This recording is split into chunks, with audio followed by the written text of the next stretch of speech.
Breaking news. With this blunt message, Sunak hopes to convince Putin to end the war in Ukraine. The signing of the joint declaration, which seeks to ensure Ukraine's membership in NATO and improve long-term security, is anticipated from the United Kingdom, the United States, France, Germany, Italy, Japan, and Canada.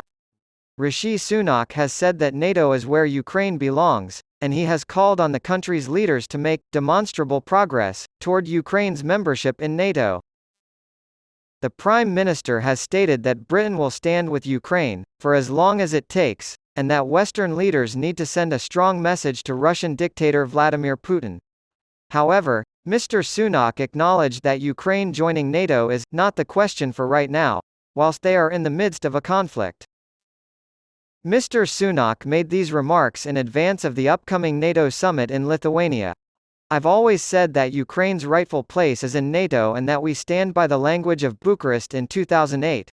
I believe it is crucial that this commitment is reaffirmed and that tangible progress is made towards this goal at this summit." To paraphrase the Prime Minister, everyone is in it for the long haul, with regards to dealing with Russian tyrant Vladimir Putin.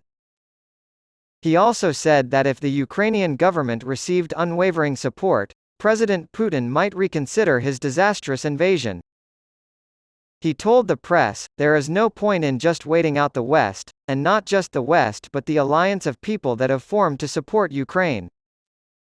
Any hope he may have had that this would be over quickly was quickly dashed, as everyone involved is in it for the long haul. He anticipated that in a few days, everything would be wrapped up. The sooner he understands that the international community will not turn a blind eye to what amounts to an illegal and unprovoked aggression, the better chance he will have of abandoning his plans. After Ukraine's forces dealt Russia heavy defeat, Mr. Wallace said the country is not far off membership, providing a huge boost to President Zelensky. The defense minister has announced that many of the alliance's reforms demanded of members have been implemented in Kyiv. "The military must be up to par," he said, "and other prerequisites must also be fulfilled. Its military has taken on a Russian force that is significantly larger and dealt them a heavy defeat, so we can see right now that its military is up to standard. That's why I don't think Ukraine's membership is too far off. At that point in time, 32 of us will have banded together. The British view is that Ukraine should join NATO, but everyone must move at the same pace. The White House has our full support. While we wait for this conflict to end, Ukraine has already implemented many of the reforms mandated by NATO and the accession rules established in 2014. The defense secretary, who had previously withdrawn from consideration to become the next NATO Secretary General, added, "Whenever the conflict finishes, we should be prepared as quickly as possible to bring Ukraine closer." In a surprising move, Ukrainian President Zelensky called NATO's offer to join the military alliance absurd, because it did not specify a timeline for membership. The leader of Ukraine claimed his country was due respect, and accused partners of using Ukraine's membership as leverage with Russia.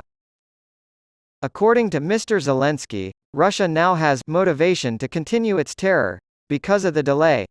Before leaving for the crucial summit in Vilnius, Mr. Zelensky made a startling statement.